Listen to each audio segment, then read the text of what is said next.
बड़े घर की बेटी बेनी माधव सिंह गौरीपुर गांव के जमींदार और नंबरदार थे। उनके पितामह किसी समय बड़े धन धान्य संपन्न थे। गांव का पक्का तालाब और मंदिर, जिनकी अब मरम्मत भी मुश्किल थी, उन्हीं की कीर्ति स्तंभ थे।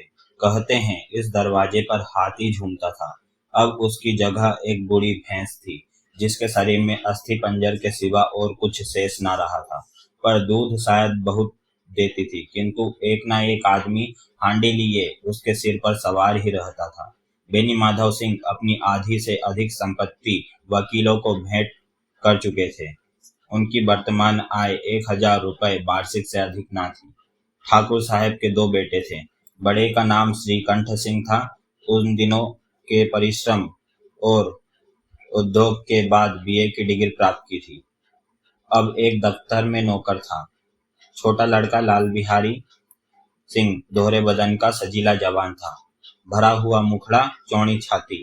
भैंस का 2 सेर ताजा दूध वह उठकर सवेरे पी जाता था। श्रीकंठ सिंह की दशा बिल्कुल विपरीत थी।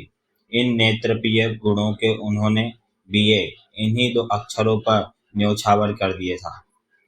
इन 2 अक्षरों ने उनके शरीर को निर्बल और चेहरे को कांतिहीन बना दिया था। इसी से वेदक ग्रंथों पर उनका विशेष प्रेम था। आयुर्वेदिक औषधियों पर उनका अधिक विश्वास था। शाम सवेरे से उनके कमरे से प्राय खरल की सुरीली कर्ण मधुर ध्वनि सुनाई दिया करती थी। लाहौर और कलकत्ते के वेदों से बड़ी लिखा पड़ी रहती थी। श्रीकंठ एक अंग्रेजी डिग्री के अधिपति होने पर भी अंग्रेजी सामाजिक प्रथाओं के विशेष प्रेमी न थे, बल्कि वह बहुधा बड़े जोर से उसकी निंदा और तिरस्कार किया करते थे। इसी से गांव में उनका बड़ा सम्मान था। दशहरे के दिनों में वह बड़े उत्साह से रामलीला में सम्मिलित होते और स्वयं किसी न किसी पात्र का पाठ लेते थे। गौरीपुर में रामलीला के वही जन्मदाता थे। प्राचीन हिंदू सभ्यता का गुणगान उनकी धार्मिकता का प्रधान अंक था। सम्मिलित कुटुंब के तो वह एकमात्र उपासक थे। आजकल स्त्रियों को कुटुंब में मिलजुल कर रहने की जो अरुचि होती है, उसे वह जाति और देश दोनों के लिए हानिकारक समझते थे। यही कारण था कि गांव की ललनाएं उनकी निंदक थी। कोई कोई तो उन्हें अपना शत्रु समझने में भी संकोच न करती थी। स्वयं उनकी पत्नी को ही इस विषय में उनसे विरोध था। यह इसलिए नहीं कि उसे अपने सास ससुर देवर या जेठ आदि से घृणा थी, बल्कि उसका विचार था कि यदि बहुत कुछ सहने और तरह देने पर भी परिवार के साथ निर्वाह न हो सके तो आए दिन की कलह से जीवन को नष्ट करने की अपेक्षा यही उत्तम है कि अपनी खिचड़ी अलग पकाई जाए। आनंदी एक बड़े उच्च कुल की लड़की थी। उसके बाप एक छोटी सी रियासत के तालुकदार थे। विशाल भवन, एक हाथी, 3 कुत्ते, बाज, बहरी सिकरे, झाड़ फानूस, अननेरेरी, मजेस्ट्री और रण, जो एक प्रतिष्ठित तालुकदार के भोग्य पदार्थ हैं, सभी यहाँ विद्यमान थे। नाम था भूप सिंह। बड़े उदारचित्त और प्रतिभाशाली पुरुष थे, पर दुर्भाग्य से लड़का एक भी न था। 7 लड़कियां हुई और देवयोग से सब जीवित रही। पहली उमंग में तो उन्होंने 3 ब्याह दिल खोल कर किए, पर 15-20 हजार रुपए का कर्ज सर पर हो गया तो आंखें खुली, हाथ समेट लिया। आनंदी चौथी लड़की थी। वह अपनी सब बहनों से अधिक रूपवती और गुणवती थी। इससे ठाकुर भूप सिंह उसे बहुत प्यार करते थे। सुंदर संतान को कदाचित उसके माता पिता भी अधिक चाहते हैं। ठाकुर साहेब बड़े धर्म संकट में थे कि इसका विवाह कहाँ करें। ना तो यही चाहते थे कि ऋण का बोझ बढ़े और ना यह स्वीकार किया था कि उसे अपने को भाग्यहीन समझना पड़े। एक दिन श्रीखंड उनके पास किसी चंद का रुपया मांगने आए। शायद नागरी प्रचार का चंदा था। भूप सिंह उनके स्वभाव पर रीझ गए और धूमधाम से श्रीखंड सिंह का आनंदी के साथ ब्याह हो गया। आनंदी अपने नए घर में आई तो यहाँ का रंग ढंग कुछ और ही देखा। जिस टीम टाम की उसे बचपन से ही आदत पड़ी हुई थी, वह यहाँ नाम मात्र को भी ना थी। हाथी घोड़ों का तो कहना ही क्या, कोई सजी हुई सुंदर बहली तक ना थी। रेशमी स्लीपर साथ लाई थी। यहाँ बाग कहाँ, मकान में खिड़कियां तक ना थी, न जमीन पर फर्श, न दीवार पर तस्वीरें। यह एक सीधा साधा देहाती गृहस्थ का मकान था, किंतु आनंदी ने थोड़े ही दिनों में अपने को इस नई अवस्था के ऐसे अनुकूल बना लिया मानो उसने विलास के सामान कभी देखे ही ना थे। एक दोपहर एक दिन दोपहर के समय लाल बिहारी सिंह दो चिड़िया लिए हुए आया और भावत से बोला, जल्दी से पका दो, मुझे भूख लगी है। आनंदी भोजन बनाकर उसकी राह देख रही थी। अब वह नया व्यंजन बनाने बैठी। हांडी में देखा तो घी पाव भर भी ना था। बड़े घर की बेटी किफायत क्या जाने, उसने सब घी मांस में डाल दिया। लाल बिहारी खाने बैठा तो दाल में घी ना था। बोला, दाल में घी क्यों नहीं छोड़ा? आनंदी ने कहा, घी सब मांस में पड़ गया। लाल बिहारी जोर से बोला, अभी परसों ही आया है, इतना जल्द उठ गया? आनंदी ने उत्तर दिया, आज तो कुल पाव भर रहा होगा, वह सब मैंने मांस में डाल दिया। जिस तरह सूखी लकड़ी जल्दी से जल उठती है, उसी तरह क्षुधा से बावल मनुष्य जरा जरा सी बात पर तिनक जाता है। बिलाल बिहारी को भावच की यह ढिठाई बहुत बुरी मालूम हुई। तिनक कर बोला, मेके में तो चाहे घी की नदी बहती हो, स्त्री गालियां सह सकती है, मार भी सह सकती है, पर मेके की निंदा उनसे नहीं सही जाती। आनंदी मुंह फेर कर बोली, हाथी मरा भी तो 9 लाख का, वहां इतना घी नित्य नाई कहार खा जाते थे। लाल बिहारी जल गया। थाली उठाकर पलट दी और बोला, जी चाहता है जीभ पकड़कर खींच लूं। आनंदी को भी क्रोध आ गया, मुंह लाल हो गया। बोली, वह होते तो आज इसका मजा चखाते। अब अपड़ उज्जड़ ठाकुर से ना रहा गया। उसकी स्त्री एक साधारण जमींदार की बेटी थी। जब जी चाहता उस पर हाथ साफ कर लिया करता था। खड़ाऊ उठाकर आनंदी की ओर जोर से फेंकी और बोला, जिसके गुमान पर भूली हुई हो उसे भी देखूंगा और तुम्हें भी। आनंदी ने हाथ से खड़ाऊ रोकी। सिर बच गया, पर उंगली में बड़ी चोट आई। क्रोध के मारे हवा से हिलते पत्ते की भांति कांपती हुई अपने कमरे में आकर खड़ी हो गई। स्त्री का बल और साहस, मान और मर्यादा पति तक है। उसे अपने पति के ही बल और पुरुषत्व का घमंड होता है। आनंदी खून का घूंट बहकर रह गई। श्रीखंड श्रीकंठ सिंह शनिवार को घर आया करते थे। बृहस्पति को यह घटना हुई थी। 2 दिन तक आनंदी कोप भवन में रही, ना कुछ खाया ना पिया, उसकी बाट देखती रही। अंत में शनिवार को वह नियमानुकूल संध्या समय पर घर आए और बाहर बैठकर कुछ इधर उधर की बातें, कुछ देश काल संबंधी समाचार तथा कुछ नए मुकदमे आदि की चर्चा करने लगे। यह वार्तालाप 10 बजे रात तक होता रहा। गांव के भद्र पुरुषों को इन सब बातों में ऐसा आनंद मिलता था कि खाने पीने की भी सुधि न रहती थी। श्रीकंठ को पिंड छुड़ाना मुश्किल हो जाता था। ये 2-3 घंटे आनंदी ने बड़े कष्ट से काटे। किसी तरह भोजन का समय आया, पंचायत उठी, एकांत हुआ तो लाल बिहारी ने कहा, भैया आप जरा भाभी को समझा दीजिएगा कि मुंह संभाल कर बातचीत किया करे, नहीं तो एक दिन अनर्थ हो जाएगा। बेनी माधव सिंह ने बेटे की ओर साक्षी ली। हाँ, बहू बेटियों का यह स्वभाव अच्छा नहीं कि मर्दों के मुंह लगे। लाल बिहारी, वह बड़े घर की बेटी है तो हम भी कोई कुर्मी का हार नहीं। श्रीकंठ ने चिंतित स्वर में पूछा, आखिर बात क्या हुई? लाल बिहारी ने कहा, कुछ भी नहीं, यूं ही आप उलझ पड़ी। मेके के सामने हम लोगों को कुछ समझती ही नहीं। श्रीकंठ खा पीकर आनंदी के पास गए। वह भरी बैठी थी। यह हजरत भी कुछ तीखे थे। आनंदी ने पूछा, चित्त तो प्रसन्न है? नीलकंठ बोले, बहुत प्रसन्न है, पर तुमने आजकल घर में यह क्या उपद्रव मचा रखा है? आनंदी की त्योरियों पर बल पड़ गए। झुलझुलाहट के मारे बदन में ज्वाला सी दहक उठी। बोली, जिससे तुमसे यह आग लगाई है उसे पाऊं, मुंह झुलस दूं। श्रीकंठ, इतनी गर्मी क्यों होती हो? बात तो कहो। आनंदी, क्या कहूँ, यह मेरे भाग्य का फेर है, नहीं तो गवार छोकरा जिसको चपरासगिरी करने का भी सऊर नहीं, मुझे खड़ाऊ से मार कर यूं ना करता। श्रीकंठ, सब हाल साफ साफ कहो तो मालूम हो, मुझे तो कुछ पता नहीं। आनंदी, परसों तुम्हारे लाडले भाई ने मुझसे मांस पकाने को कहा।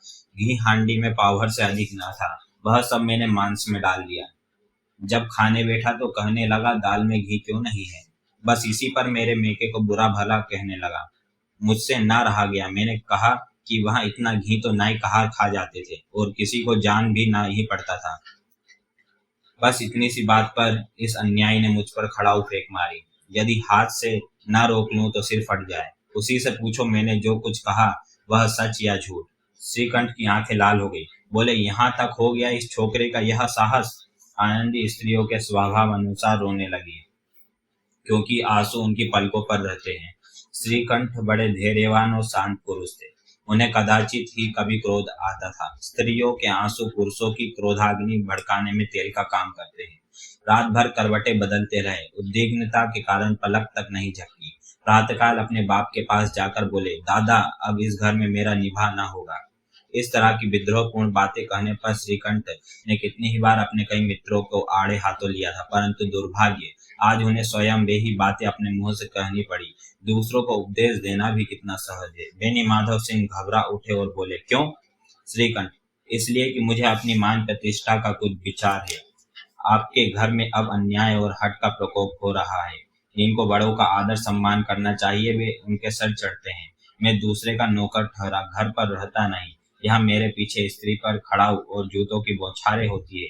कड़ी बात तक चिंता नहीं, कोई एक की दो कह ले, वहां तक मैं सह सकता हूँ, किंतु यह कदापि नहीं हो सकता कि मेरे ऊपर लात मुंह से पड़े और मैं दम न मारूं। बेनी माधव सिंह कुछ जवाब न दे सके। श्रीकंठ सदैव उनका आदर करते थे। उनके ऐसे तेवर देखकर बूढ़ा ठाकुर अवाक रह गया।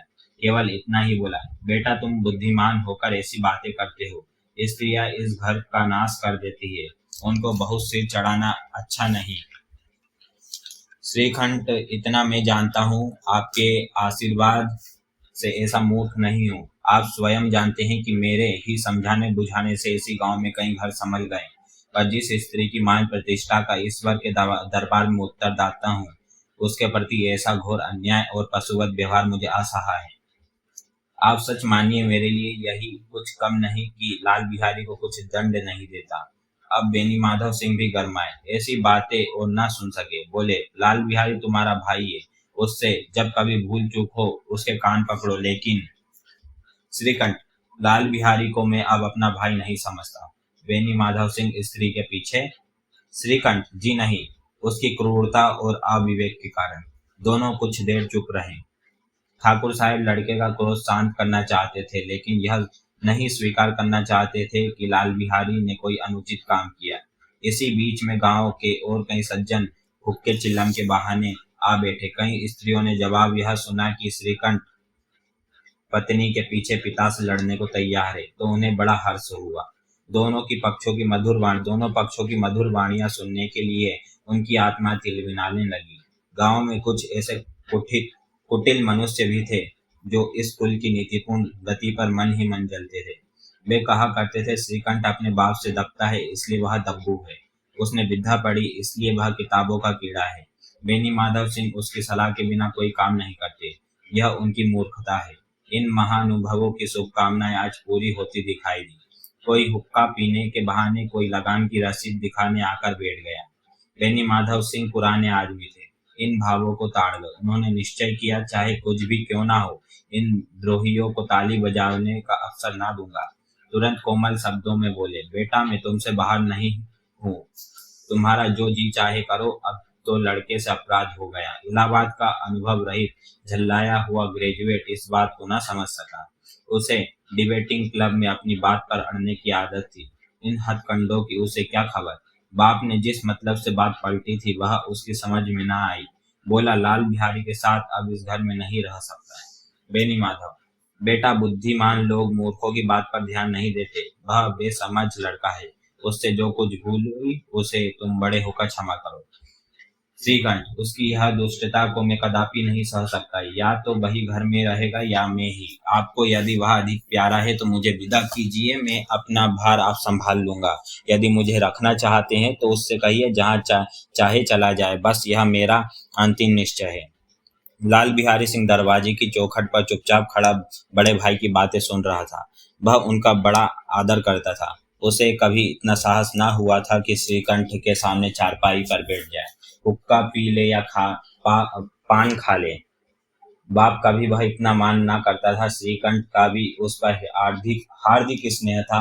अपने होश में उन्होंने कभी उसे घुड़का तक ना था। जब वह इलाहाबाद से आते तो उसके लिए कोई ना कोई वस्तु अवश्य लाते। मुकद्दर की जोड़ी उन्होंने ही बनवा दी थी। पिछले साल जब उसने अपने से जोड़े जवान को नाग पंचमी के दिन दंगल में पछाड़ दिया तो उन्होंने पुलकित होकर अखाड़े में ही जाकर उसे गले से लगा लिया था। 5 रुपए के पैसे लुटाए थे। ऐसे भाई के मुंह से आज ऐसी हृदय विदारक बात सुनकर लाल बिहारी को बड़ी ग्लानि हुई। वह फूट फूट कर रोने लगा। इसमें संदेह नहीं कि अपने किए पर पछता रहा था। भाई के आने से एक दिन पहले से उसकी छाती धड़कती थी कि देखूं भैया क्या कहते हैं, मैं उनके सम्मुख कैसे जाऊंगा। उनसे कैसे बोलूंगा, मेरी आंखें उनके सामने कैसे उठेगी। उसने समझा कि भैया मुझे बुलाकर समझा देंगे। इस आशा के विपरीत आज उसने उन्हें निर्दयता की मूर्ति बने हुए पाया। वह मूर्ख था, परंतु उसका मन कहता था कि भैया मेरे साथ अन्याय कर रहे हैं। यदि श्रीकंठ उसे अकेले में बुलाकर दो चार बातें कह देते, इतना ही नहीं दो चार तमाचे भी लगा देते, तो कदाचित उसे इतना दुख ना होता। पर भाई का यह कहना कि अब मैं उसकी सूरत नहीं देखना चाहता, लाल बिहारी से सहा न गया। वह रोता हुआ घर आया, कोठरी में जाकर कपड़े पहने, आंखें पोंछी, जिसमें कोई यह ना समझे कि रोता था। तब आनंदी के द्वार पर आकर बोला, भाभी, भैया ने निश्चय किया है कि वह मेरे साथ इस घर में ना रहेंगे। अब वह मेरा मुख नहीं देखना चाहते, इसलिए अब मैं जाता हूँ। उन्हें फिर मुंह ना दिखाऊंगा। मुझसे जो कुछ अपराध हुआ उसे क्षमा करना। यह कहते कहते लाल बिहारी का गला भर आया। जिस समय लाल बिहारी सिंह सिर झुकाए आनंदी के द्वार पर खड़ा था, उसी समय श्रीकंठ सिंह भी आंखें लाल किए बाहर से आए। भाई को खड़ा देखा तो घृणा से आंखें फेर ली और कतराकर निकल गए, मानो उसकी परछाई से दूर भागते हो। आनंदी ने लाल बिहारी की शिकायत तो की थी, लेकिन अब मन में पछता रही थी। वह स्वभाव से ही दयावती थी। उसे इसका तनिक भी ध्यान न था कि बात इतनी बढ़ जाएगी। वह मन में अपने पति पर झुंझला रही थी कि यह इतने गर्म क्यों होते हो। उस पर यह भय भी लगा हुआ था कि कहीं मुझसे इलाहाबाद चलने को कहे तो कैसे क्या करूंगी।